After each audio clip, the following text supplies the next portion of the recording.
também conhecido como Dextape MC, que vai começar, né, se apresentando, falando das atividades dele, né, das vivências dele no rap, né?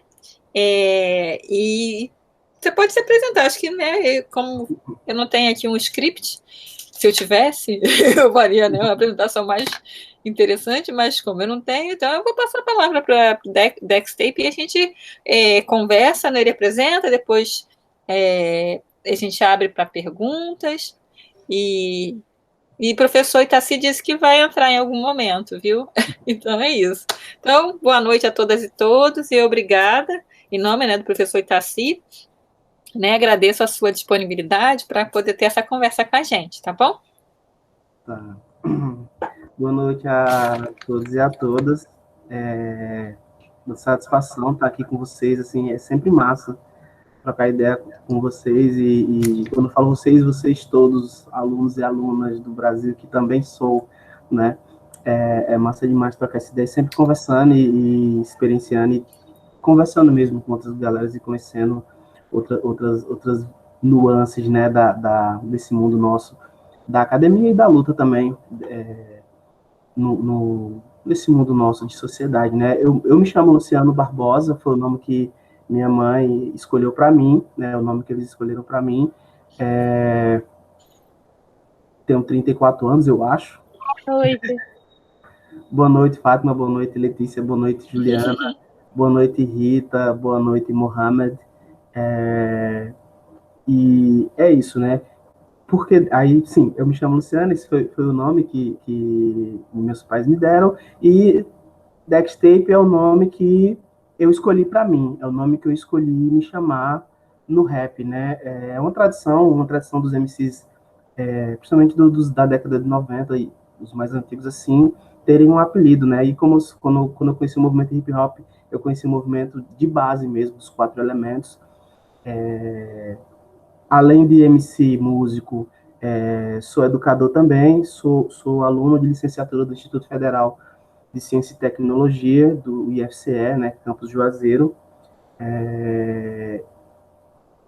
E dentro dessa nuance do rap e da academia, eu vi muitas oportunidades, né? Vi muitas oportunidades de fazer o que eu gosto de fazer, que é ensinar, né? Então, mesmo o MC, tanto o MC quanto o professor, eu não consigo me ver, não consigo diferenciar as duas coisas. Para mim, fazem parte do mesmo processo, né? De formação, e por isso que eu digo que eu sou um arte educador e um artista ativista, porque essas coisas, para mim, elas são indisconciliáveis, na verdade, né? Elas estão intrínsecas e dissociá-las é impossível para mim. O meu fazer artístico é muito, muito vinculado ao meu fazer pedagógico. Então, ao passo que eu sou professor, eu também sou rapper. À medida que eu sou rapper, na mesma medida também sou professor, né? E foi massa. Eu chego aqui nessa sala com vocês a partir do intermédio da professora Cecília Nunes e nesse convívio da Unilab e a parceria com a URCA, e aí acabou chegando aqui no Instituto Federal também, devido às nossas vivências com a música e com essa ideia toda que a gente chega aqui para trocar essa ideia. E é mais uma vibe mesmo de roda de conversa, né?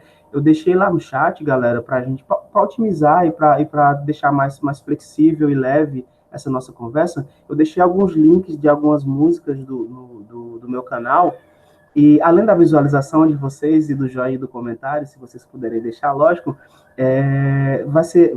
Acho que esses quatro trabalhos eles são centrais na discussão que eu quero trazer aqui para essa nossa roda, né? Para que a gente possa trocar essa ideia, tá ligado? E aí, com a moral. Pode falar, professora. Você quer exibir pelo menos um? Porque como as pessoas ainda estão chegando, a gente pode passar um aqui, se você quiser. Pode ser, legal, Tem um pode que ser. de 3 minutos, eu coloco aqui para compartilhar. Aí, Massa, massa. ver se é. Como eu disse, eu tô um pouco ainda lenta, né? Esse último Não que eu sei mandei. se. Vejam se foi. Se está aparecendo para vocês. Eu vou clicar aqui. Vejam se está indo. Se foi. O último que eu mandei é só música, tá? Então. Ah, tá. Tem um que é um vídeo. Eu cliquei aqui no. Você quer que eu clique aqui no primeiro, no segundo? Coloca nesse segundo aí. No segundo, né? Vocês estão vendo? Vocês estão vendo? Ainda não. Não, então eu fiz errado. Vou ter que parar e fazer do... Você estava vendo? Eu estava. Ah, tá. Então eu fiz do jeito certo mesmo. É porque... Vamos lá, vou fazer de novo. Então, eu cliquei lá no segundo. Tem que aparecer para vocês a telinha do YouTube. Tá aparecendo para vocês a tela do YouTube? É Tá. Visceral Iracema Copacabana, é esse? Isso. Tá, então eu vou passar para reproduzir, são só 3 minutos e 28, a gente assiste, até porque as pessoas ainda estão chegando. Eu acho que dá mais elementos até para conversa, né? Uhum. Eu vou passar aqui, vou rodar.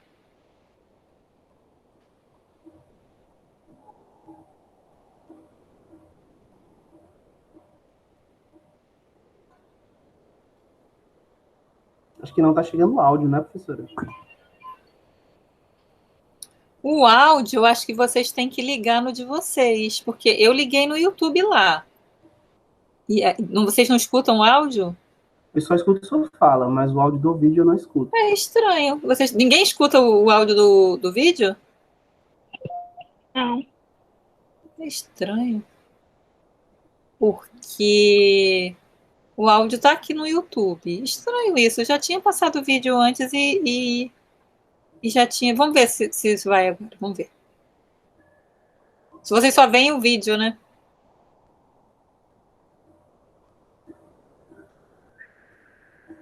Não, né? Uhum. Gente, o que será que eu fiz de errado? Como? Deixa eu ver Eu assim. ia dizer que eu passo o vídeo. Não, só tá o vídeo, o áudio não tá aparecendo. Mas como o professor chegou também, vamos dar um pouco de atenção para ele, depois a gente volta na tentativa aqui. Isso. Oi, Tassi. Nós vimos que você entrou. Tassi? Olá, boa noite. Estão me ouvindo? Boa noite. Sim, Tassi. Nós íamos passar agora um vídeo no YouTube, né? Acho que é um clipe, né? Isso.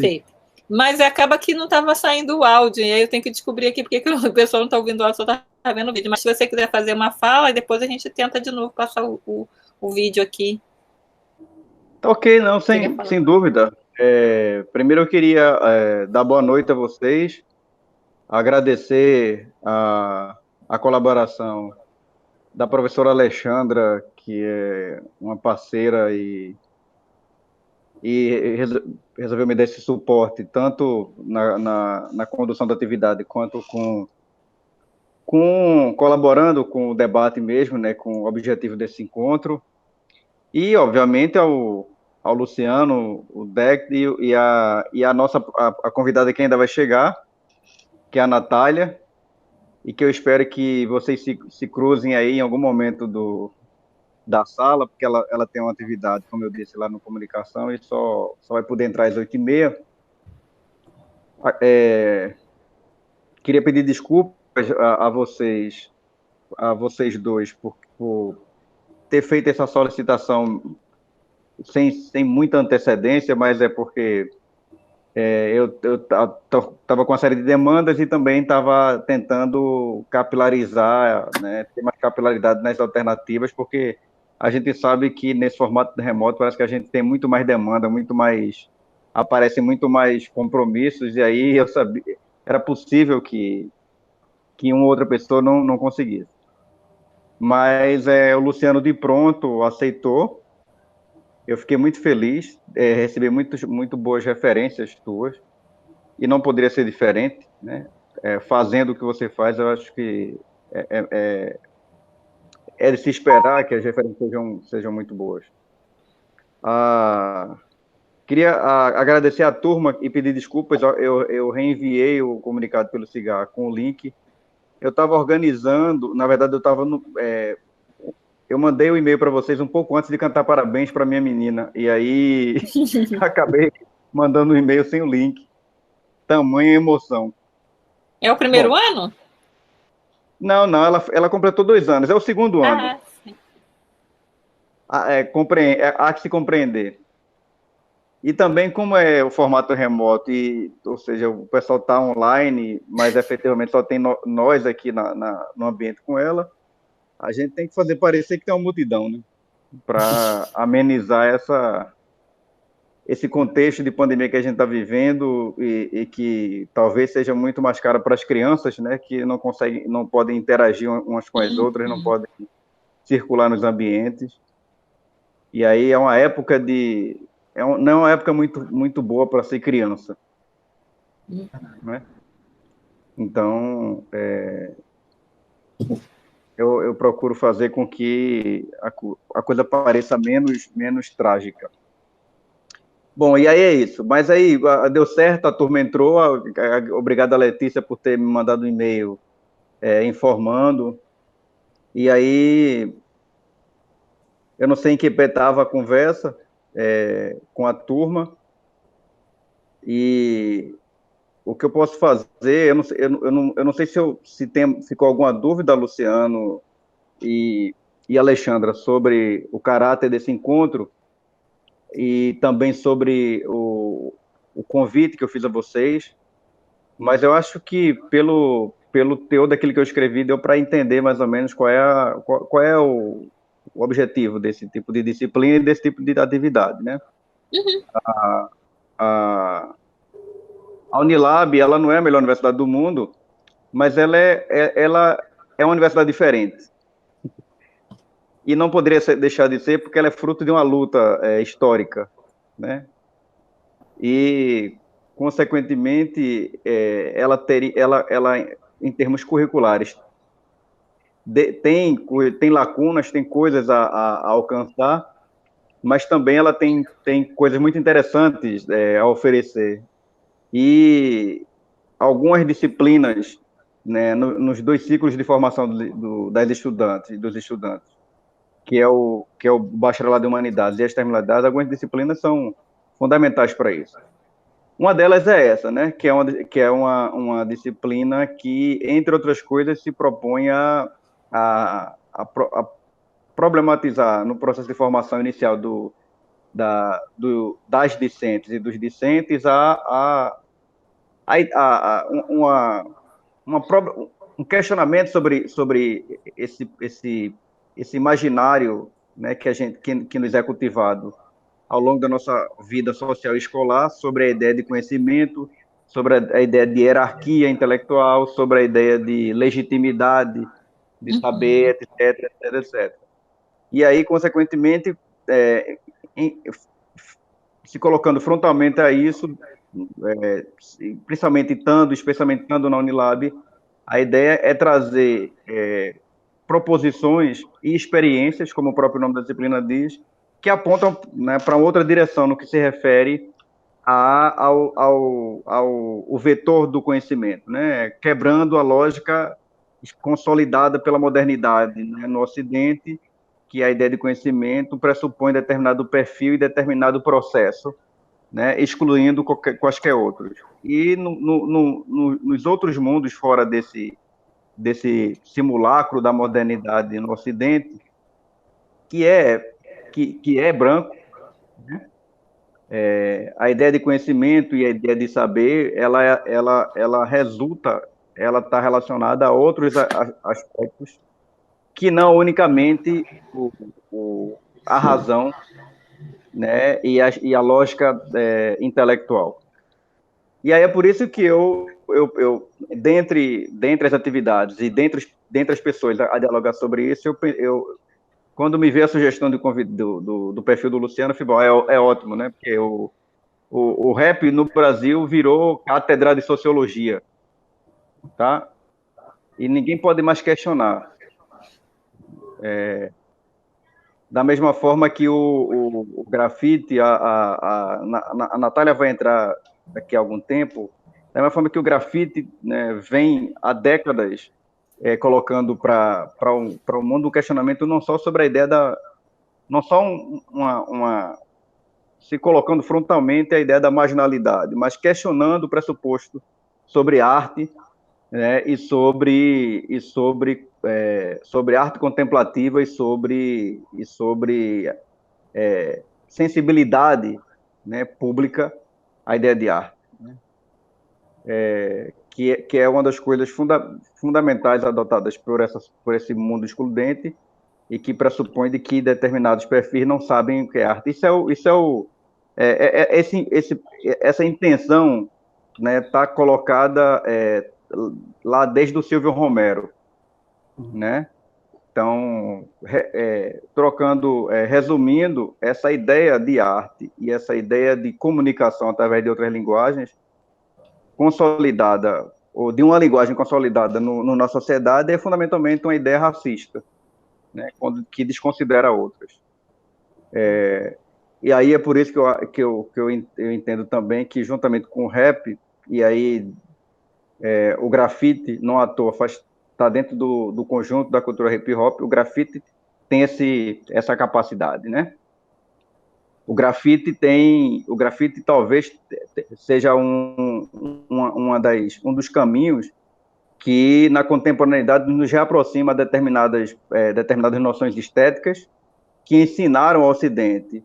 Não à toa, boa parte dos artistas plásticos da escola de Bauhaus bebiam na ideia de arte africana, e eles admitiam isso, e que depois da Segunda Guerra, esse tipo de reconhecimento entra no esquecimento, e a gente volta a uma ideia de arte de segunda categoria, ou uma ideia de arte que não deve ser reconhecida porque não é contemplativa, né? Bom, e aí a Alexandra, além de uma acadêmica, que eu reconheço na sua grande competência, ela tem uma singularidade, né? Eu não sei se eu já disse isso para a Alexandra, mas é também porque ela vem carregando ainda mais na tinta nos últimos tempos, e isso tem cada vez ficado mais evidente. A Alexandra vem se estabelecendo como uma acadêmica que recorre a uma linguagem e a uma forma de se comunicar que é muito particular, muito singular, que é essa forma de lidar com a literatura, né? E que não só lida com a literatura, mas lida com uma literatura, né, a partir de uma noção que muitas vezes o pessoal acha que é meio clichê, mas que eu gosto de usar, né? Daí por isso que a minha influência pan-africanista. A ideia ela lida com a literatura de uma perspectiva que é orgânica, endógena, né, como mulher negra, com determinada origem, com determinada trajetória e experiência. Então, os escritos da Alexandra são escritos com esse perfil e que se propõem a expandir o seu alcance para além do circuito da literatura, que também tem os seus muros, mas também trazendo essa outra forma de travar percepção sobre o conhecimento e sobre a experiência dentro do espaço acadêmico. Então, a Alexandra virou uma espécie de best-seller aqui em casa. A filha mais velha, inclusive, ela vai tentar entrar daqui a pouco, porque ela quer lhe conhecer. E eu acho que também você tem tudo a ver, pela forma como você trabalha, tudo a ver com esse tipo de debate sobre experiência, né? Porque o que você escreve, quando você escreve, você traz perfis sujeitos de experiência, né? Você trabalha, entre outras coisas, com ancestralidade, né? Com cadeias ancestrais. Isso é o lastro da experiência. Então, ninguém melhor para me dar o suporte mediano isso aqui no começo da sala, mas vem participando a partir de uma linguagem muito particular, que é a literatura. Então, eu acho que música, rap, literatura, né, livro, grafite, muralismo, talvez seja uma receita boa da gente ter uma conversa legal essa noite sobre Sim. experiência, prática e significado. Era isso que eu queria colocar de início. E aí, o que é que vocês tinham definido até agora? Qual é o rumo da... O Dexter estava apresentando o trabalho dele, e até poderia falar um pouco, Dexter, do teu canal, né? Que eu vi aqui que você tem o canal no YouTube em que você coloca, né, seus clipes e tudo mais. Na minha época era clipe, viu? Não sei mais se não é mais clipe que chama. E a gente estava tentando passar o vídeo do YouTube, mas não estava saindo o áudio do vídeo, então eu vou tentar novamente, mas se você quiser falar um pouquinho, enquanto isso, do teu canal, de que as pessoas podem encontrar lá, que eu achei que é bem legal. Agora, se a gente não conseguir o áudio, aí você pode ler a descrição do vídeo, porque aí já ajuda um pouquinho. E as pessoas também elas podem reproduzir o vídeo, né? E tá na sala e reproduzindo, não tem problema, como você colocou, gente. Mas eu vou tentar mais uma vez aqui. Você pode ir falando sobre esse vídeo que é o Visceral Iracema Copacabana. Isso. Eu vou tentar reproduzir. Os vídeos, eles são o meio da conversa, né? Então, eu vou para o começo, né? Como diria, quando os caminhos se confundem, é necessário voltar para o começo. Mas mantém o vídeo é o meio, os vídeos são o meio do assunto, né? Mas a gente pode ir trocando ideia assim. Vamos fazer essa tentativa. E aí, vê se foi. Isso. Foi? Não, aqui não. Aqui não saiu o áudio? Só tá saindo o vídeo, não saiu o áudio? Isso. Eu só escuto, não escuto o vídeo, não. Não escuta. Bom, eu gostei bastante, inclusive, do que eu estou escutando, mas então não deu muito certo a tentativa, então acho que melhor você falar só. Eu vou fazer assim, eu vou disponibilizar alguns links aqui, quem quiser ir assistindo em loco, e aí a gente vai conversando depois a partir. Já coloquei aqui alguns vídeos, né? Isso. E aí eu vou para os princípios, né, desse meu começo, né? Meu começo eu começo como todo filho de todo menino preto, né? Filho de mãe empregada na casa dos ricos. E aí é o seguinte, eu começo dizendo, saudando essa sabedoria dos meus pais. E aí a minha mãe me levava, eu sou de uma família de 5 irmãos, né? Eu sou o mais jovem de 5 irmãos. E aí, quando chegou um estágio da nossa vida, que os meus pais precisavam trabalhar, meus irmãos também, e eu estudar, né? E aí eu ficava sozinho em casa. Eu moro num bairro que é a terceira maior ocupação organizada da América Latina, o bairro Frei Damião, em Juazeiro do Norte. Uma ocupação dos movimentos sociais, muito organizado, muito bonito, uma história muito bonita e tal.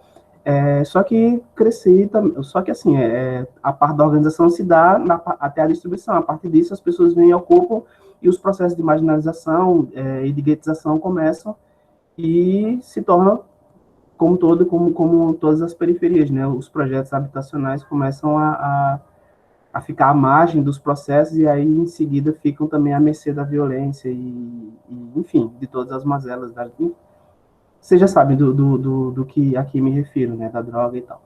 E aí minha mãe, para não me deixar sozinho em casa, vizinho à minha casa tinha um ponto, né, durante muito tempo, tinha um ponto de tráfico e tal. E minha mãe, para não me deixar em casa, ela me levava para esses trabalhos, né. Só que assim, a minha mãe era muito mala, em vez dela me deixar no quarto da empregada, ela me colocava na biblioteca, né. Aí, meu chapa, fui colocado no lugar onde eu podia causar mais dano, né, na verdade, esse é o segredo, né, e aí, acessando aquelas bibliotecas, né, dos patrões e tal, delas, eu comecei a conhecer a poesia, conhecer a literatura, conhecer a história em quadrinho, né, que eu sou um apaixonado, inclusive, ainda hoje um defensor, e conhecer a literatura, né, e de lá para cá, nesse processo da literatura, conheci junto a poesia, né, a poesia escrita, e foi amor à primeira vista. De lá para cá, nunca soltei a poesia, né? Fui crescendo e me tornando gente, mas nunca deixei a poesia. Mas até então eu era um consumidor, né? Um jovem, uma criança consumidora da poesia, e um leitor de tudo, né? Eu lia tudo, lia jornal, lia comercial, lia placa de trânsito, lia, enfim. E aí quando eu fui crescendo, e aí veio a música, né? Logo depois veio a música. Só que eu já tava no processo já de caminhando para a adolescência, aí também junto com a música veio os rolês, veio a rua, né, veio as amizades e a vontade de dar rolê, e também vieram os enquadros, né, os enquadros de polícia também vieram junto. E só que numa dessa também, eu fui apresentado a uma fita do Racionais MC, né, o policial chegou para mim, muito inusitado isso. Sempre falo, e falo porque é inusitado, gosto muito de falar porque é muito inusitado. O policial chegou para mim e perguntou se eu já tinha escutado Racionais, né? E aí eu disse, não, nunca escutei não, então depois eu vou trazer uma fita do Racionais para você. E aí trouxe a fita do Racionais, e mal sabia ele também que estava criando um monstro, né? E aí conheci Racionais MC e foi maravilhoso, né? Porque pela primeira vez na vida eu escutei uma música que falava sobre mim, sabe? Uma música que falava sobre as minhas coisas, né? Super curtia o Renato Russo, mas o rolê do Renato, eu jamais colaria no mesmo rolê que o Renato Russo. Mas no rolê do Mano Brown, era muito mais fácil eu encontrar com ele, saca? Assim, era um rolê muito, muito, muito, muito, muito, mas muito igual, né? E aí comecei a me ver naquela cor, comecei a me ver naqueles versos, e decidi que naquele momento aquilo jamais ia sair da minha vida, né? O rap jamais iria sair da minha vida. Eu não tô falando que eu ia cantar rap, eu não tô falando que eu ia escrever rap, mas eu decidi que o rap jamais ia sair da minha vida naquele dia, né? E aí volto para a escola mais louco ainda com o rap, e agora conhecendo os processos, sabendo que fui roubado, né? Sabendo que tem uma história minha que não estava sendo contada, descobrindo a parte do rap, e fico mais louco ainda, e aí, muito maravilhosamente, tive duas professoras de português, e uma delas me disse assim, olha, cara, eu sei do que você está falando, do rap, quando eu falava do rap, né, eu sei do que você está falando, e ela falou uma frase que, para mim, eu carrego até hoje, né, ela disse assim, cara, se você quer quebrar para você quebrar as regras que você quer quebrar, você precisa conhecer as regras, né? Para eu quebrar as regras da gramática, eu precisava conhecer elas, né? Então, lá fui eu, e aí me aproximar ainda mais da linguagem, dos códigos, né? Da comunicação, a partir das aulas de português. E aí já saí, né? Aí de fato eu começo, de fato, a escrever, né? A compor. Só que assim, ainda era uma caneta muito imatura, era uma caneta que estava muito preocupada o que seria nos dias de hoje. Nos dias de hoje, eu diria que a minha caneta só queria lacrar mesmo, assim, a minha caneta não tinha uma reflexão, era uma caneta imatura, né? Eu escrevia coisas as quais eu não tinha profundidade, eu só reproduzia, né, muitas coisas e tal. Mas a vida foi me cobrando, o próprio rap foi me cobrando e me chamando para essa responsabilidade, que não era só o palavrão na letra, precisava ter conteúdo, precisava corresponder e defender depois, fora do palco, que a vida não ia ser só o palco, não ia ser só a apresentação, e quando eu descesse do palco eu ia ser cobrado por aquelas coisas, eu precisava dar de conta daquela demanda, né? E nisso comecei a estudar e participei de vários grupos de rap, e sempre com aquela ideia que era pouco, né? Alguma chave precisava mudar, e foi quando eu percebi, eu e mais três amigos, que é o Carlos Robério, o Tiago Gadelha e o Carlos Robério e eu, formamos um grupo chamado Monastério, e nós descobrimos que o ponto de virada era a ascensão intelectual e financeira, né? Então, a gente precisava cantar rap, mas para a gente validar, chancelar, para nós, não para a sociedade, a gente precisava entrar na faculdade. E o grande objetivo do grupo de rap, na verdade, era que a galera entrasse na faculdade, né? Não estava muito preocupado com o show, nem nada disso. Isso acontecia, mas o foco mesmo era estudar. Nisso, o Carlos Robério entra para a faculdade, ele é o aluno da primeira turma de artes visuais da URCA, né? Logo em seguida, o Tiago entra para a história, para cursar história, também na URCA, Universidade Regional do Cariri, e ficou eu, né? Sobrei na curva, mas também jamais esqueci daquele propósito, né? Daquele propósito nosso de ascensão, né? Que precisava até então passar pela academia. E aí eu ingresso no Instituto Federal para cursar Educação Física, eu ingresso no Instituto Federal do Ceará, e lá descubro que a minha vontade era só 50% certa, né?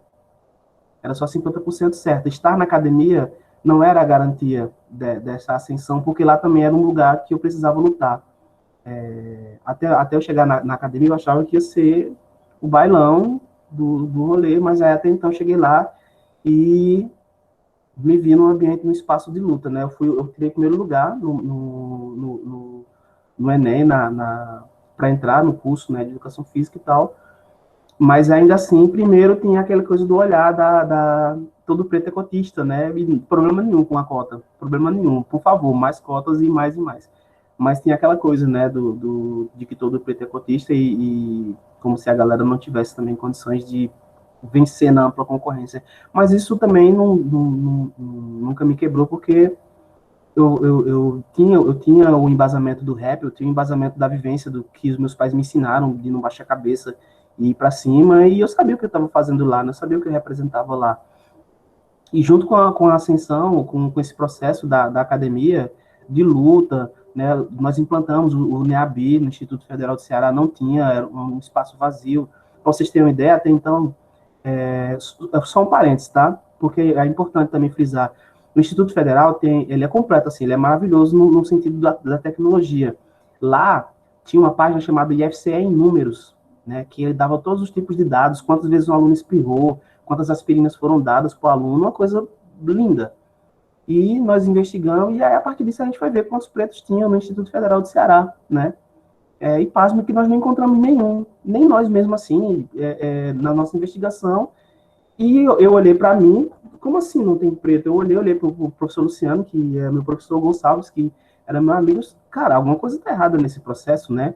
E aí a gente começou a questionar e tensionar a reitoria.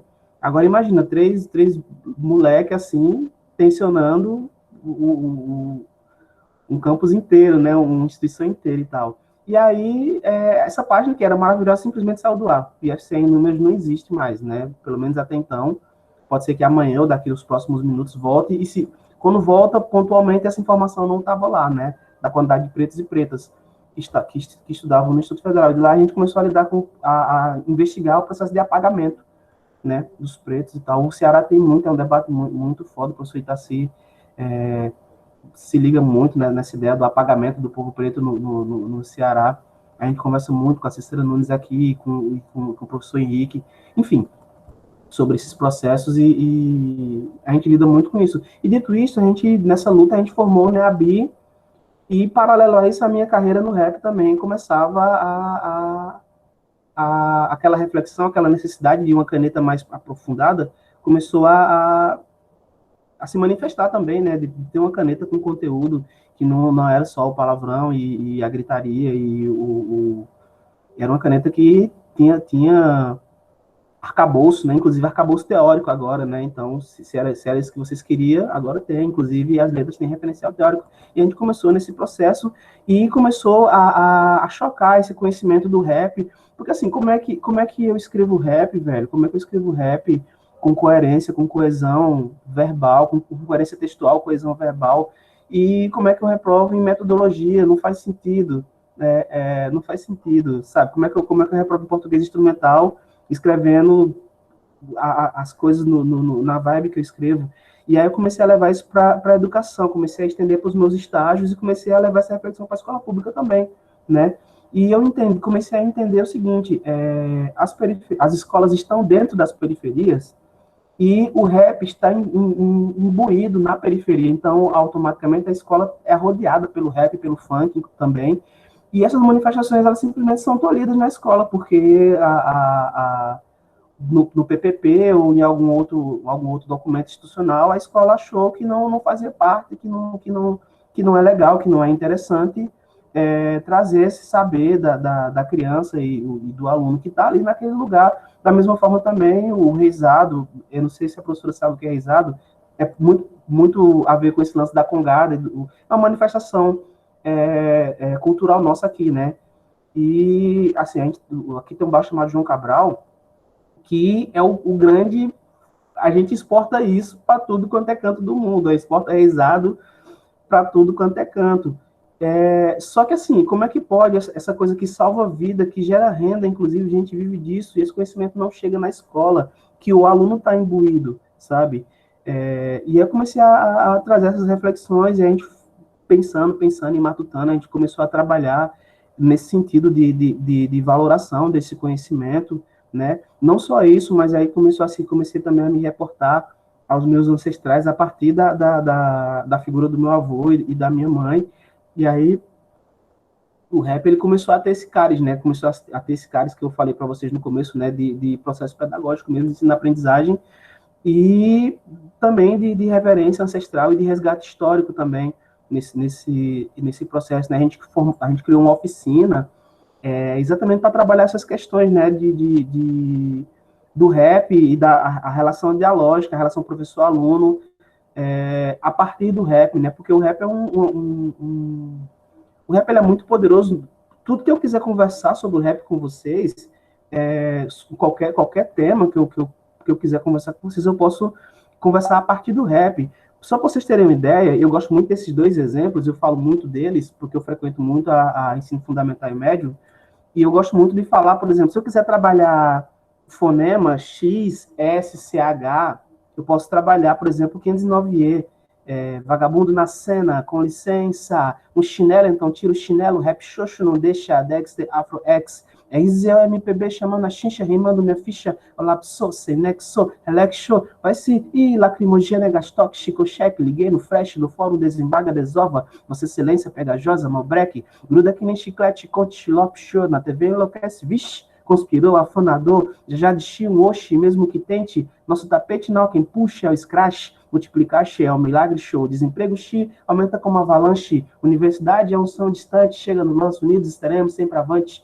Então, se eu quisesse trabalhar fonema, som de X, som de S, som de CH, eu poderia trabalhar a partir disso, né?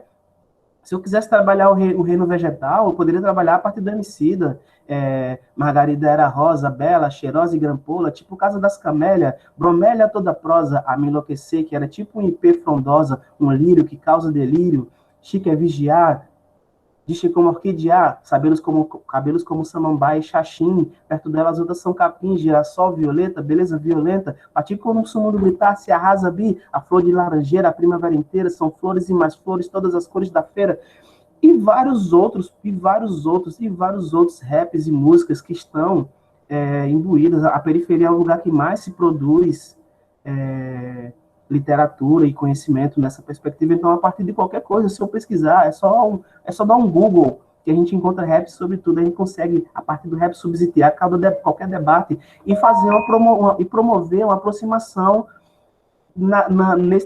nesse vácuo que é a relação professor-aluno, né? Então, o nosso rap ele começou nosso rap ainda engatinha muito timidamente, mas a gente caminha para essa promoção dessa aproximação, dessa relação, sabe? De um rap que tem essa discursiva, né? Que promove esse debate, mas que também está interessado em ser vanguarda e estar na linha de frente mesmo dos debates das demandas emergentes, né? Um rap que quer falar, sim, sobre extermínio da população, o rap que quer fazer o Fora Bolsonaro, o rap que quer vacina, sabe? O rap que quer o espaço para as manas, o rap que quer debater modernismo, quer debater preto-preta, moreno-morena, sabe? E quer provocar, né? A nossa música, ela vem nessa perspectiva e o nosso processo pedagógico também nessa perspectiva, né? Então, cada show nosso, cada apresentação nossa e cada aula nossa não tem tanta diferença no cerne, né? O objetivo é o mesmo. A minha aula e o meu show, eles têm o mesmo objetivo, né? Que é um processo de formação. Lógico que a tecnologia pode ser um pouquinho ou não diferente, dependendo do interesse do público, né? No caso do aluno, né? Mas é muito disso, sempre nessa perspectiva e fazendo reverência a essas ancestralidades que começam a partir da minha mãe e se enraizam, né? E também evidenciando essa questão, essa construção dessa relação dialógica no processo de ensino-aprendizagem, principalmente nas relações professor-aluno, né? Há um vácuo muito grande devido a essa coisa eurocêntrica, cristocêntrica, falocêntrica, que coloca o conhecimento, a rua, o saber ancestral, as mesinheiras, né, os chás, da mesma forma também o urbano que está para além, o rap, o funk, as manifestações, o axé, o samba, são colocados à margem e são conhecimentos que são negados, né? E são estruturas. Se você vê samba, é pura matemática, o nosso rap a música em si é pura matemática. Então, a gente tem muitos professores tendo dificuldade em dar aula de matemática, quando a gente tem um rap que dá um aporte lúdico muito grande. Porque, assim, para uma criança entender que 2 mais 2 é 4, ela precisa ter muita imaginação, né? Ela precisa ter muita imaginação para ela conceber que 2 mais 2 é 4. E não existe nada mais lúdico, nada mais um aporte teórico para a ludicidade maior do que a música, né? E por que não uma música que ela conhece, por que não uma música que ela está acostumada, né? Porque uma manifestação cultural que ela esteja imbuída, um rezado, um maracatu, ou o rap ou o funk, se ela for uma criança que esteja relacionada ali com a periferia e tal. E por que não trazer essas coisas à tona, por que não trazer esses debates à tona, né? E fazer essa aproximação. E nosso trabalho, ele é muito disso. Esse é o cerne da nossa música, do que a gente faz aqui, do que a gente tenta fazer. É isso, né? Eu peço desculpa porque eu me empolgo e me apaixono por essa questão e se vacilar a gente vai longe. Mas é muito disso, né?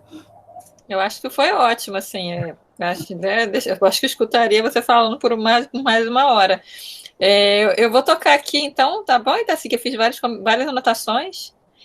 Primeiramente, então, gostaria de agradecer, né, Itaci, pelo convite. Eu tinha ficado assim meio confusa do que se tratava a atividade, mas né, depois eu fui entendendo.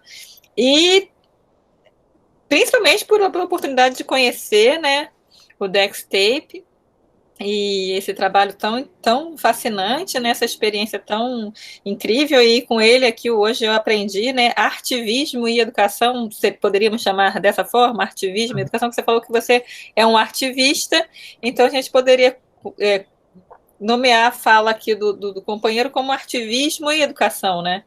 E já, né, antes de trazer aqui os meus comentários, já te convido, né, para fazer uma fala também lá na UERJ, porque eu acho que a gente vive em bolhas. A gente está conversando um pouco sobre isso, né, sobre a questão de como que o Nordeste tem uma potência no cenário político e tudo mais. Como eu tenho vergonha quando eu vejo os senadores do Rio de Janeiro, por exemplo, ou os senadores lá da região sul também, enfim. Então, como eu acho que o Brasil precisa se reconhecer, né? E se reconhecer no Norte, no Nordeste.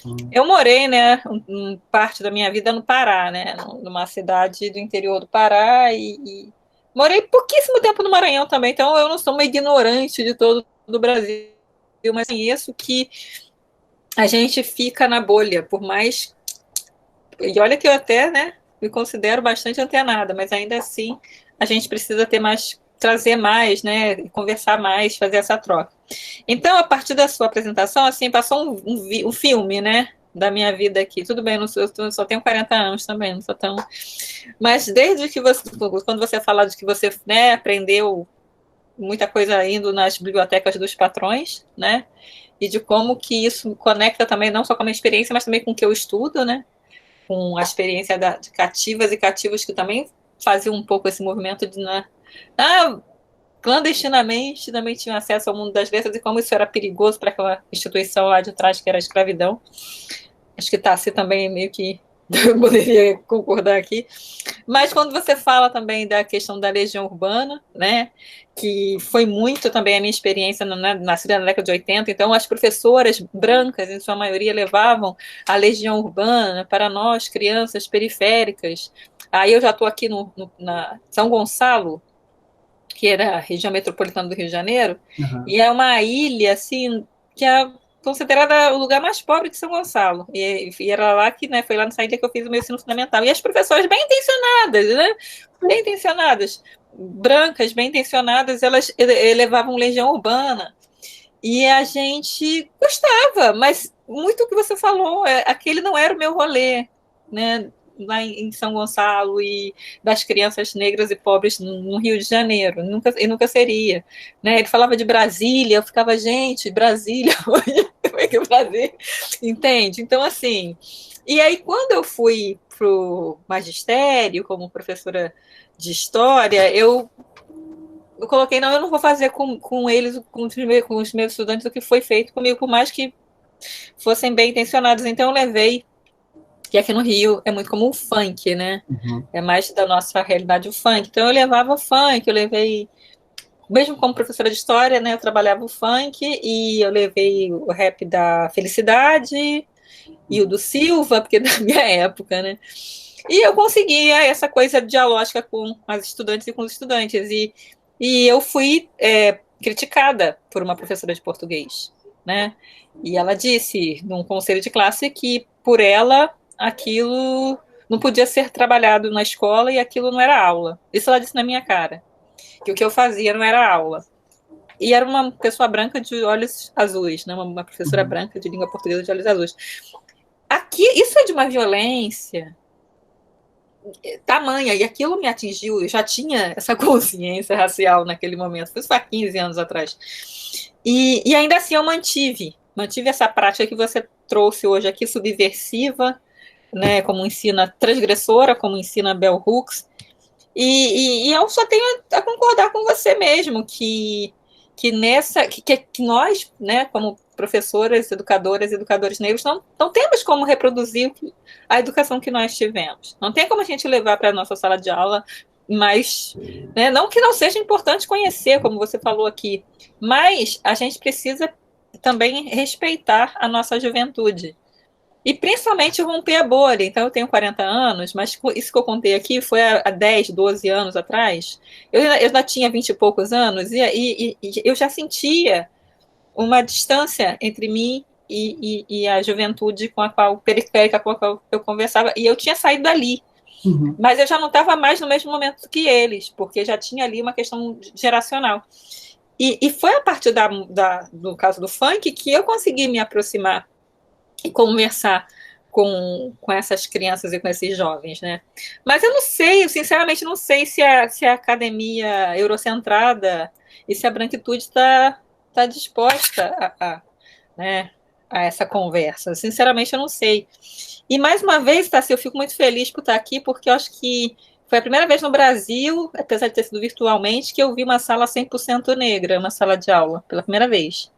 Né? Então, eu acho que isso realmente é uma experiência única, né? E aí, quando você falou, nós temos problemas, eu tendo a discordar de você, né? Que acho que na concepção, eu sei que você está claro, você sabe do que você está falando, que você trabalha na instituição, mas de fora, eu acho que o projeto da Unilab é maravilhoso, assim, é um projeto que tinha que ser conhecido pelo Brasil afora e tínhamos que ter mais. Infelizmente, tentaram foi destruir, né, a Unilab. Não conhecer a importância e como que a gente poderia ter outras, né? É um pouco, a Unilab para mim é um aquilombamento, como diria a Beatriz, né? É uma coisa, né, de aquilombamento ali, né, pela educação. Então, eu realmente estou assim muito impactada, viu? Então, não sei nem se eu estou falando coisas relevantes, eu estou muito impactada.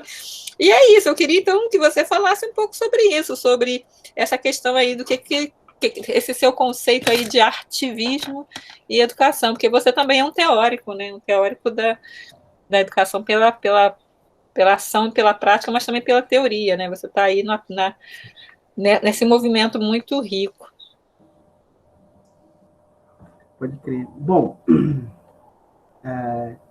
esse processo do artivismo, ele está desde a minha escolha, assim, como eu falei no começo da minha fala, eu falei para vocês que quando eu conheci o movimento hip hop, eu conheci o movimento hip hop de base, né? E, assim, eu aprendi, quando eu conheci o movimento hip hop, eu aprendi que existiam os 4 elementos, né? O rap, o grafite, o break, o DJ, e eu entendi, eu aprendi, cresci aprendendo dentro do rap, do hip hop, que o hip hop era um movimento político, né? Que era um movimento que lutava pelas igualdades, né? pelas liberdades, que era um movimento que surgiu em defesa, né, dos pretos. Era um movimento que era um movimento de contracultura, que quebrava todo o status quo até então. E mais aprofundadamente, quando fui mais ainda, eu fui ver que não só o hip hop, mas os movimentos que os pais e tios do hip hop e do rap também são de um histórico de luta, né? A gente pega a galera que não conhece o hip hop, que eu duvido muito, que é de origem americana, norte-americana, né? Mas os ancestrais, o blues, o soul, o funk do Brasil também, eles surgem também de um contexto de luta, né? De um contexto de, quando não de em um, contexto de luta, né?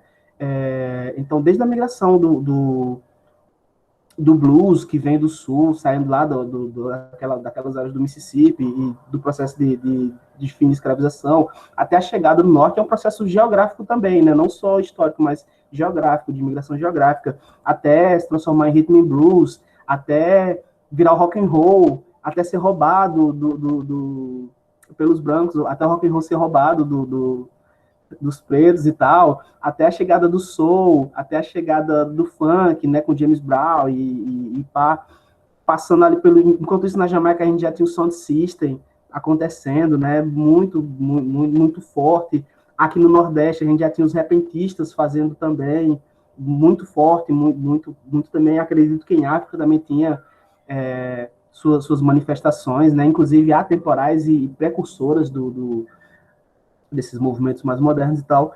E isso eu fui crescendo, eu não cresci no rap, não me deixaram crescer no rap de forma alienada, né? Sempre tinha uma cobrança muito grande, né?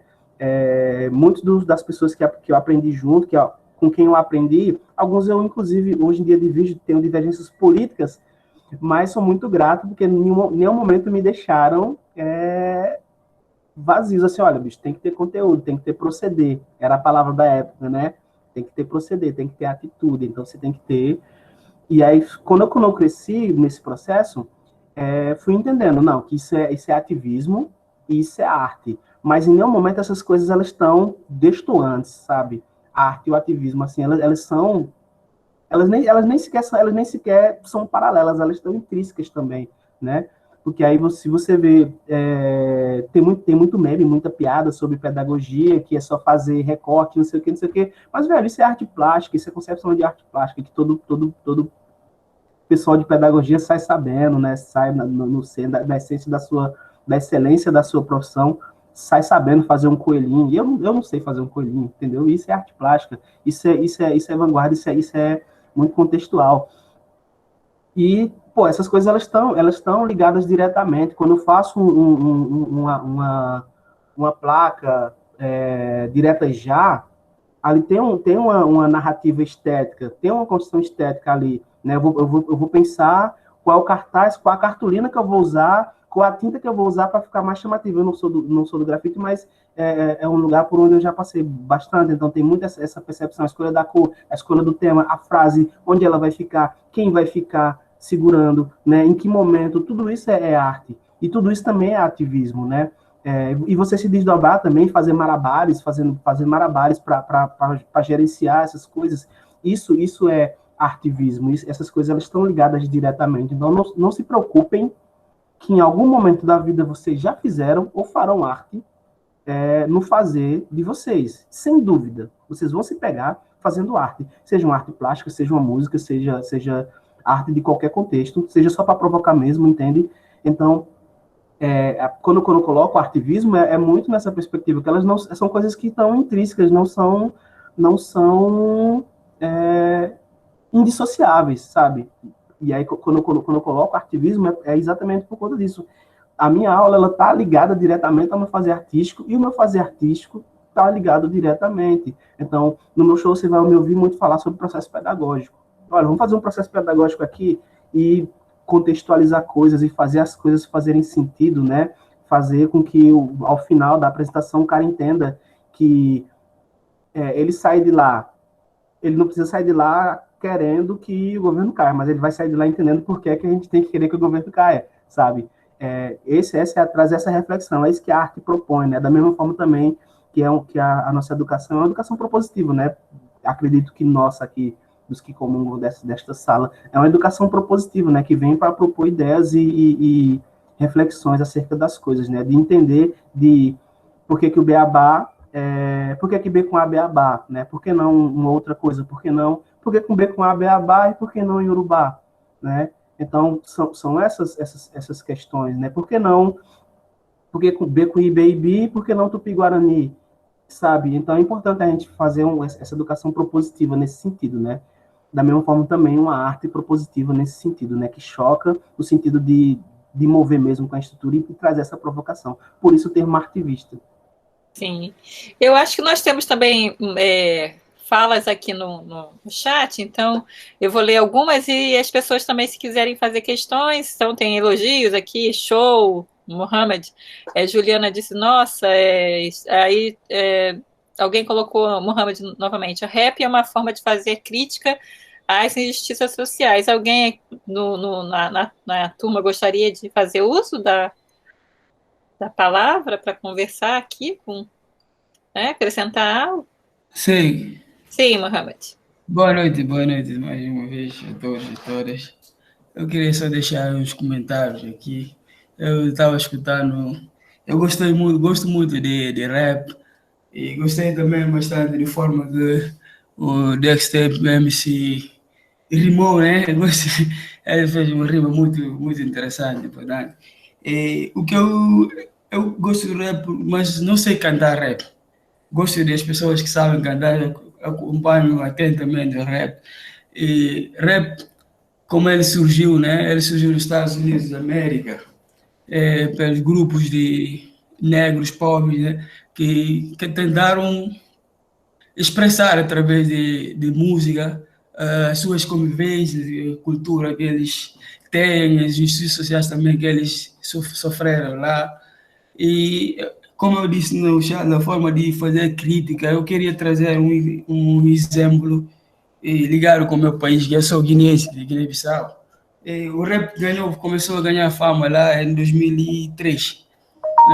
Os governantes estão abusando muito dos bens, né? Dos bens comuns, bens da pátria.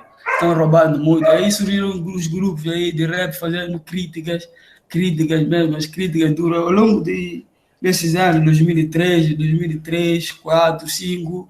Aí começaram a surgir mudanças, os governantes já estão tendo pressão, eles já estão sentindo que tem gente que estão vendo as coisas que eles estão fazendo que não é bem para a sociedade, para os povos do país. E também o que eu mais gosto ainda, eu queria trazer exemplo de um rapper angolano, o nome de Yannick Afroman. Ele é um rapper que faz também crítica ao sistema de governação de Angola, pois ele é coerente na sua linha. Ele canta e tenta manter as suas convicções, né? Não deixa cair, não deixa ser comprado, corrompido pelos governantes lá. E eu acho que isso é muito importante, é muito importante. Não é só fazer rap e depois fazer uma coisa além do rap. O que está acontecendo agora é que muitos rappers não estão fazendo rap, mas estão usando o rap como uma forma de ganhar vida, não é de fazer de cumprir com o que era o objetivo do rap. É isso que eu queria deixar e compartilhar convosco aqui. Obrigado. Acho interessante esse ponto que ele trouxe, que acho que está na tua fala também, né, Dexter, que você fala da questão da lacração, que você também meio que começou um pouco por aí, e aí, né, depois você teve essa caneta da consciência. Mas antes disso, temos mais uma pessoa que quer falar, eu acho que foi Juliana, né, Juliana? Pode ligar seu microfone. Sim, obrigada. Tá sendo muito proveitosa a aula, né? E, assim, eu fiz várias anotações que realmente, né, do professor ativista e muita coisa, né? Acabei partilhando com aquilo que são os textos que a gente já vem estudando, né, que nos ajudam a ter um olhar crítico e não só. Mas aí surgiu uma expressão que me deu uma certa curiosidade, em que é a expressão MC. A fala que tu falou que deparou-se, né, com esse mundo dos MCs e tudo mais. Aí eu me de um filme que eu acabei assistindo assim, sendo uma atividade, uma aula, que era o Amarelo, e era de de homicida, né? Aí eu fiquei, e falou que existem muitos homicidas, né? Aí eu fiquei, nossa, quem são? Essa expressão refere-se a um determinado grupo MCs, em outras palavras, podem ser consideradas pessoas Como que é? Uma curiosidade. Picotou um pouco. Tá picotando um pouco. Juliana, não sei se você está nos ouvindo, mas a gente não picotou muito, a gente não conseguiu entender direito a pergunta. Se você quiser tentar de novo, então se você quiser escrever no chat de uma forma mais sucinta, aí a gente, o convidado lê e aí tenta responder, que aí fica mais fácil de saber qual é Sim. a questão. Eu acho que era a questão do Emicida, que nós temos muitos Emicidas pelo país afora, mas esse foi o que eu captei, mas eu acho que tinha mais coisa. Eu acho que ela se referiu ao filme Amarelo, né? Isso, o filme Amarelo, de como que o Emicida, ele não é o único ali, então nós temos Emicidas do país inteiro, assim, né? Acho que foi um pouco por aí a essência da questão dela. Mas eu acho que ela tinha mais elementos, mas não deu para entender. Juliana, você tá online? E ela caiu e deve estar tentando voltar. Não, a expressão Emicida se refere a um grupo de ativistas. Estou escrevendo. Tá. Ok, isso. Ok, obrigado, Juliana. Essa é a pergunta. A expressão Emicida se refere a um grupo de ativistas. E a outra questão também, né, dentre os vários que Mohamed colocou, foi sobre essa questão da muita gente está pensando rap também, mas no sentido muito capitalista, né, de pensar o lacre e lucre. Acho que foi um pouco por aí. Tá, Luciano, teu áudio, teu microfone está fechado. Ainda está fechado.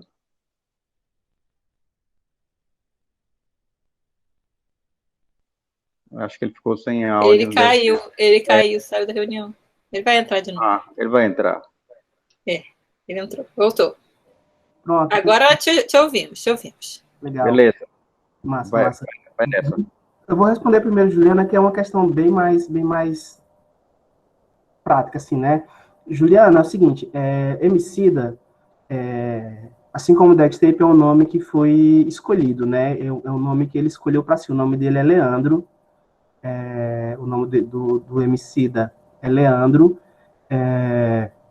Emicida significa assassino de MCs. Emicida é uma brincadeira que ele faz com a língua portuguesa, que é assim, ó, ele pega essa palavra, dá uma olhada lá no chat que eu vou escrever, tá? Não sei se...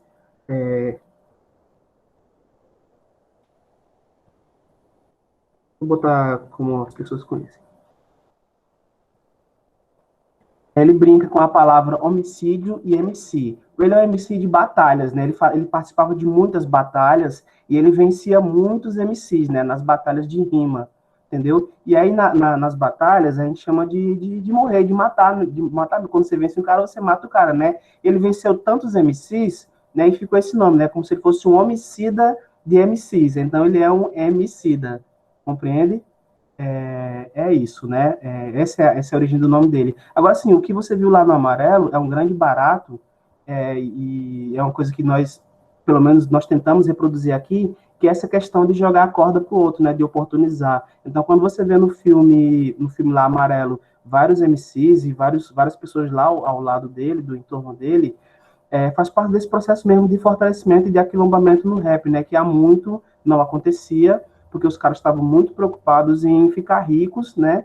Mas, assim, e ficar rico é ótimo. Por mim, todo mundo aqui era rico e todo mundo tinha grana para fazer o que quisesse, para visitar os pais no país de origem sempre que pudesse, sabe? O problema não é ficar rico, não é ganhar grana e ascensão financeira. O problema é porque, como você bem falou, e você foi muito, muito, muito feliz na assertiva, que as pessoas, os MCs, eles estão esquecendo de onde vieram, né? Estão esquecendo a origem do rap, né? Por falta de estudo também e por uma opção capitalista mesmo, né? Muita gente está vendo isso como um meio de vida, como uma forma de só ganhar dinheiro, mas esquecem que o rap ele tem ele nasce com um propósito, esse propósito não se perdeu, os MCs ainda tem muita gente boa, certo? Muita gente incrível, assim, mas que faz parte também esse processo, e é importante que tenha essas pessoas para que a gente tenha também um parâmetro, né, de para onde a gente está indo, né? É importante que exista essas pessoas que tenham essa visão, para a gente entender também, para a gente ter um baluarte, né, de como é que a gente está indo e como é que vai influenciar as nossas decisões. De fato, a gente vive num mundo capitalista e as regras do capitalismo são essas, né? E a gente sabe muito bem que os pretos e pretas ao redor do mundo vão ter sua emancipação quando a gente for dono dos postos de trabalho também, quando for dono dos meios de produção, quando a gente for dono da riqueza, uma riqueza que é nossa, né? Quando a gente for dono aqui das nossas coisas, e aí sim a gente está começando, né, na verdade, a trabalhar de nada, mas que de fato a gente não pode esquecer do começo, né? Quando eu falei para vocês, quando eu falei para vocês no começo, eu disse, olha, é necessário voltar ao começo. E tem uma música do Emicida que fala, né? É necessário voltar ao começo. Quando os caminhos se confundem, é necessário voltar ao começo. Não sabe para onde ir, tem que voltar para o começo. Mesmo sem saber para onde vai, não pode esquecer do começo, sabe? Então é importante a gente fazer e se remeter, né, cara? Você foi muito, trouxe uma questão muito massa para o debate aqui, né? Porque assim, a ascensão financeira é importante sim. Ter dinheiro é muito importante. Ser dono da gravadora para que ninguém mais venha censurar o trabalho, né? Nem do Sheik Rata, nem do Fabuloso Buquete, sabe? Que são rappers angolanos que eu conheço. Eles foram silenciados, né? Estão sendo silenciados, sofrendo muitas perseguições. E é muito simples, eu converso com os caras e eu falo, Bonzo, o Bonzo Lima, né? Que é um rapper lá angolano. Eu digo, Bonzo, qual é a grande dificuldade? Porque ele é incrível, assim, ele é muito bom na escrita. Qual é a grande dificuldade? Esse cara, a grande dificuldade é o dinheiro que a gente não tem para gravar no estúdio massa, para fazer uma distribuição massa, porque a gente precisa que, assim, se o rap é para chegar nos lugares, mas às vezes os lugares que precisa de recursos para chegar, inclusive geográficos, né? Aqui, por exemplo, eu moro aqui no Cariri e a gente vive dentro de um vale, sabe? E aí quando eu disse caldeirão, professora, é porque literalmente, assim, geograficamente também é um caldeirão. Tem uma barreira geográfica para transpor, né? E às vezes é necessário que a gente tenha grana para fazer essa transposição. Mas isso não pode ficar à frente do meu discurso, a gente não pode colocar à frente do posicionamento, né? A gente precisa se manter original, como diria Mano Brown e Dex, né? Para ser função tem que ser original. Então a gente precisa manter essa originalidade e a coerência no discurso, para quando acontecer de ser cobrado, para quando o MC ele for cobrado, ele ter a história dele, né? O que vai fazer ele passar pelo crivo é o testemunho, né? Então se eu tenho um MC que fala que defende a periferia, mas na primeira oportunidade arrega para uma propaganda de governo por conta de grana, ou para uma marca que está ali escravizando as crianças, sabe, uma marca de tênis que escraviza a criança, uma marca de carro que explora o trabalhador, então ele é arregão, ele arregou, então ele vai ganhar a grana dele, tudo bem, mas as pessoas sabem, como você bem falou, cara, as pessoas não são bobas, né, a gente subestima demais, a gente luta tanto pela sociedade, mas a gente subestima demais a sociedade, a gente acha que as pessoas não sabem, acha que as pessoas não vão lembrar das coisas, né? Mas é isso, mano, o que eu tenho para colocar acerca dessa questão é isso, né? Preto e dinheiro são palavras rivais? Não, sabe? Não. A gente precisa, sim, ascender, mas não pode, em momento algum, esquecer de onde a gente vem, né? Por quem a gente está lutando e quem levou a gente lá. Porque quando o MC cresce, é porque foi a periferia que colocou ele lá. Porque se fosse pela classe média, se fosse pelos... Não se engane não, velho, que o Emicida, ele vendeu 10 mil CDs de mão em mão, mas ele vendeu 10 mil CDs a 10 mil pessoas periféricas, né? O Bonzo Lima, o Sheik Rata, que são os que eu conheço, né? E peço perdão por não conhecer outros, MCs que são irmãos, para além do Atlântico, mas são as pessoas, a periferia, foi a periferia que me fez atravessar o Brasil inteiro, sabe? Não foi a classe média, não foi os ricos, entende? Então, as pessoas vão lembrar, as pessoas lembram, e as pessoas cobram, né? E é isso, irmão. Muito bem. Temos mais questões? Que as questões foram ótimas até agora, né? Na turma muito participativa, né, Itaci?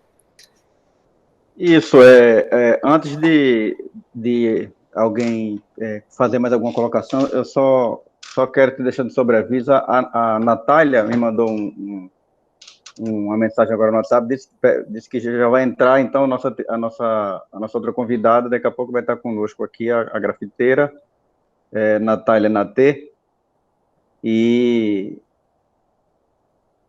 ela está dizendo agora que tá abrindo o link. E aí a gente... Acabou de entrar, né? Então...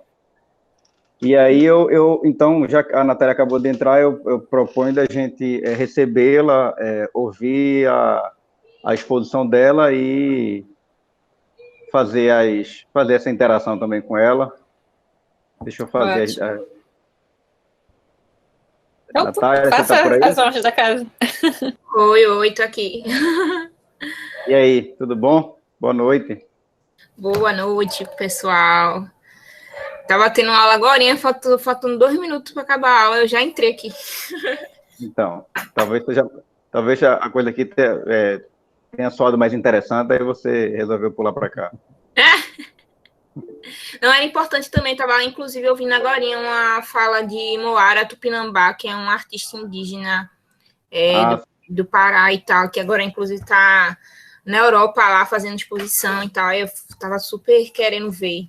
Sim, é disso que eu estou falando, é desse Brasil que eu estou falando. Eu também queria estar nessa também. Como é o nome da artista? Moara Tupinambá. O Instagram dela acho que é Moara Brasil, se eu não me engano. Ah, vou procurar então. Obrigada. Nada. Então, minha gente. Tá falando aí para eu ficar contextualizada. Não, então, mas aí a gente, não, a ideia geral é essa, daquilo que eu tinha adiantei sobre a disciplina e sobre a nossa conversa aqui. Deixa eu fazer a apresentação da convidada e do convidado, a professora Alexandra Lima, essa que acabou de falar contigo, direto de lá da UERJ, lá no Rio de Janeiro, e aqui eu vou chamar ele de Luciano, como estou chamando de Natália, eu vou chamar ele de Luciano também, no mínimo porque eu sou mais velho, então eu posso ter esse tipo de... me dá o direito de ter esse tipo de tratamento. E aí, o Luciano, lá de Juazeiro do Norte, Cariri cearense, né? Quase, bem mais próximo aí do estado de Pernambuco. E essa aqui é a Natália, minha conterrânea, pernambucana, periférica, grafiteira, militante, e um monte de coisa aí muitas coisas. De romper, derrubando os muros. A professora Alexandra que recebeu o pessoal na sala. Aqui temos alguns estudantes da minha turma dessa disciplina. Dá um oi para eles aí. Oi, gente. Oi. Alguns são estudantes de países africanos, Angola, Guiné-Bissau, etc. E outros são estudantes daqui, né, da região. A Unilab, Natália, tem uma característica que ela é uma universidade internacional. Ela e a Unila, lá em Foz do Iguaçu, elas estão vinculadas a 2 ministérios, né, institucionalmente, que está vinculado também ao Ministério das Relações Exteriores. Mas tem outro aspecto que é importante, porque além dela ser internacional, elas vêm, especialmente a Unilab, no bojo da política de interiorização. Então, ela alcança, ela também tem no seu perfil esse alcance de estudantes do interior. E, consequentemente, é por isso que, entre outros, você tem, na configuração desse corpo discente, estudantes de comunidades rurais, estudantes quilombolas, estudantes indígenas, você tem... Percebe que a diversidade e a pluralidade de experiências não é só porque tem um contingente de estudantes africanos, mas é porque o próprio público, né, de dentro também é um público pouco convencional, considerando o histórico das universidades brasileiras, né? E aí, em geral, essa é a composição das disciplinas das nossas turmas. O Mohamed, a Juliana, a Letícia, Fátima e outros têm esse tipo de perfil, né, diverso. Pelo que eu entendi, a Alexandra fez as honras ao Luciano, ao nosso convidado, e eu cheguei em tempo de vê-lo fazendo um pouco da narrativa de como é que foi essa trajetória dele, dessa experiência, né? E aí eu acho que eu proponho, e aí eu peço autorização à mediadora aqui, a Alexandra, para você fazer o mesmo. Eu queria que você contasse para a gente a tua trajetória, a tua experiência, né, os teus percursos e o que é que te levou, não só ao grafite, mas ao grafite com esse tipo de característica e com esse tipo de engajamento. Só um comentário antes da Natália, desculpa, antes da Natália começar. Natália, porque eu já comecei a seguir aqui o Luciano nas redes, já segui também a artista que você recomendou aqui, mas aí se você puder também colocar suas redes, né, que aí para a gente conhecer, só isso só mesmo. Pronto, então eu vou, por conta, a aula acaba de 9, não é isso? Pode ser, a gente acaba às 9, assim, mas pode ficar mais um pouquinho, 9h10, 9, não, pede mais uma e... Assim, só para avisar a Natália também, sim, como eu já avisei, né, no início, nós estamos gravando, né, atividade, que é um momento tão rico, sim, então, né, só para vocês, se você tiver alguma questão, eu posso editar o vídeo, porque eu não sei o que você quer fazer com o vídeo, mas eu tenho um canal no YouTube, então eu posso subir lá para o meu canal, eu faço uma edição brevezinha para não ficar muito grande, e aí eu mando o link, fica mais fácil. Mas depois a gente vê. Tranquilo. Deixa eu só adiantar também, na verdade, né, destacar isso. A professora Alexandra vai ter que nos deixar às 9 horas, mais ou menos, né, Alexandra? E aí... 9 e pouquinho. É porque aquilo que eu falei no início, eu tive Covid, né? Então eu tenho tido dor de cabeça quase todo dia. E aí, quando eu fico muito tempo com a exposição na tela, inclusive já tô ficando bem mal. Aí eu me recolho cedo em função desse... Não, sem problema. Eu vou ser bem rápida. Eu vou para tomar o tempo de vocês também. Encerra, porque você criou o canal, ou criou o link, encerra a gravação, mas aí eu fico com vocês um pouco mais. Pode ser, Luciano, também? Tá tranquilo? Isso, tranquilo. Quando eu sair, eu só tenho que interromper a gravação, porque senão fica gravando pro resto da vida. É só isso. Isso, quando tranquilo, aí tá combinado. Só explicando para a turma, Natália, como é que a gente se conheceu. Se conheceu porque eu vi... A gente se conheceu, entre aspas, né? Não sei que dá para... Nos tempos de redes sociais é isso, né? Eu ministrei uma disciplina quando começou a pandemia, no formato remoto, que foi afrofuturismo. Ok? Foi da... E aí... Isso, e aí foi uma experiência que nunca tinha acontecido no Unilab, né? Eu ofereci uma disciplina no formato remoto sobre afrofuturismo para os estudantes do bacharelado em humanidades. Inicialmente era para a turma de história, mas aí acabou indo para os estudantes de bacharelado em humanidades por conta da demanda e tudo mais. Mas aí, como eu sou do Recife e fui do NEAB, lá da UFPE, eu continuo na lista do NEAB, e aí eu vi um comunicado da Natália que tinha sido monitora de uma disciplina sobre afrofuturismo. E aí essas coisas me levaram a olhar o perfil dela no Instagram e estabelecer o contato, e aí volta e meia a gente entra em contato e tudo mais. Como eu tenho... Eu nunca te falei isso, Natália, mas eu estudei artes gráficas, eu sou um artista não acadêmico. Aham. E aí às volta e meia a gente fica combinando de fazer algum tipo de atividade, e acabou aparecendo a oportunidade agora, porque eu acho que o perfil da Natália o que ela desenvolve tem muito a ver com o que a gente está discutindo aqui. Então, Natália, vai fundo. Massa. Então, minha gente, eu vou ser bem breve, até por conta que vocês já devem estar cansados também. A aula online cansa muito, né? Mas é isso, assim, eu conheci, então, assim, nesse processo, porque acabei de me formar na Universidade Federal de Pernambuco, na UFPE, em Artes Visuais, licenciatura. Inclusive, assim, até hoje eu não consigo entender que eu me formei ainda, porque tá tão recente ainda. Me formei em plena pandemia, sabe? Foram 5 anos, na verdade, né? Na verdade, 6, por conta da pandemia, que fiquei quase mais de 1 ano e meio parada aí, né? Nesses processos. Mas eu fiquei quase 6 anos para me formar. Então, é muito doido, assim, eu ainda não desmamei na universidade. Mas, assim, eu me formei e fui monitora na cadeira de arte e diversidade étnico-cultural, que é basicamente a cadeira do curso de artes visuais, que é tudo que não é a Europa, porque a gente estuda a Europa 24 horas, assim. A arte baseada na Europa, o conceito de expressionismo baseado na Europa, o conceito de cubismo baseado na Europa. Então, tudo é baseado na Europa. E o conceito de estética, então, tudo isso, essa disciplina é uma disciplina que resume tudo, assim, tudo no sentido de América Latina, África, Ásia, Oriente Médio, Oceania. Então, tipo, ela tem que passar por tudo isso, assim. Então, eu tive que dar uma aula sobre...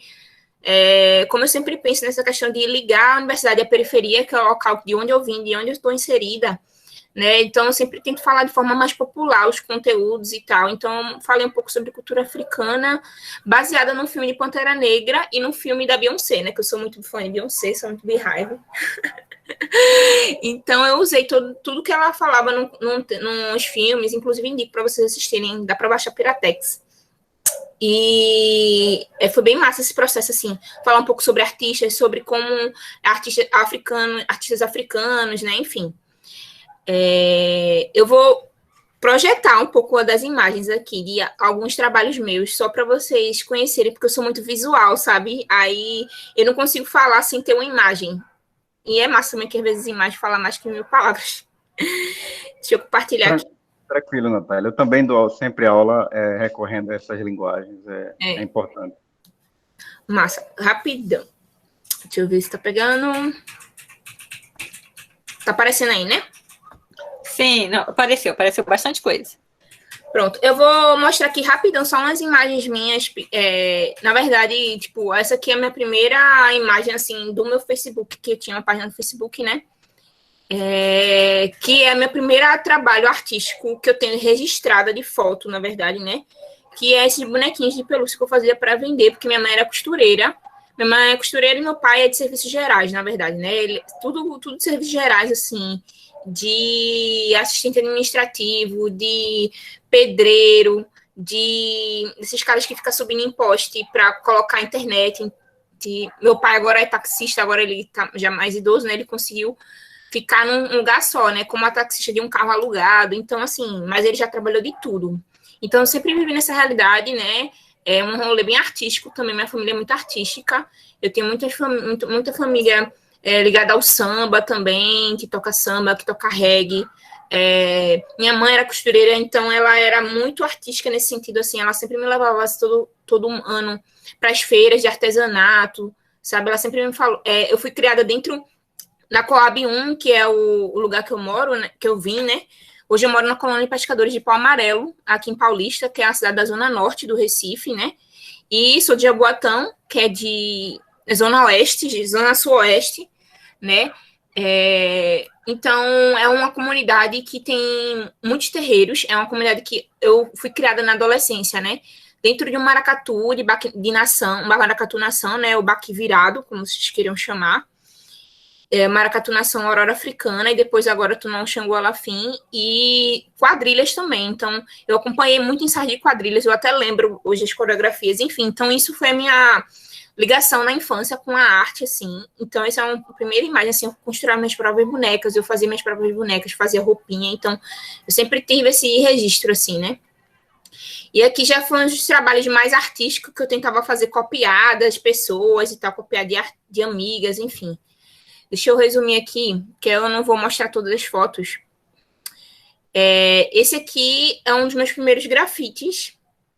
Tá bem feiozão, assim, porque eu entrei no grafite a partir de um amigo também, sabe? Que lá na comunidade, onde tem comunidade, tem grafite, né? Tem hip hop. Então, eu sempre fui ligada nesse sentido, assim, de observar. Inclusive, a primeira pessoa negra que eu tenho referência de ter sido vista, assim, uma referência de imagem como poder, imagem de poder de uma mulher negra de black, assumido e tal, foi num grafite, nunca foi numa novela, nunca foi numa revista, até porque eu já estou com 26 anos, então, nos anos 90, 2000, isso não era referência, assim, ter uma mulher de cabelo black assumido, né, e quando tinha uma mulher negra na novela, sempre cabelo alisado, enfim, esses processos, né, que a gente já sabe.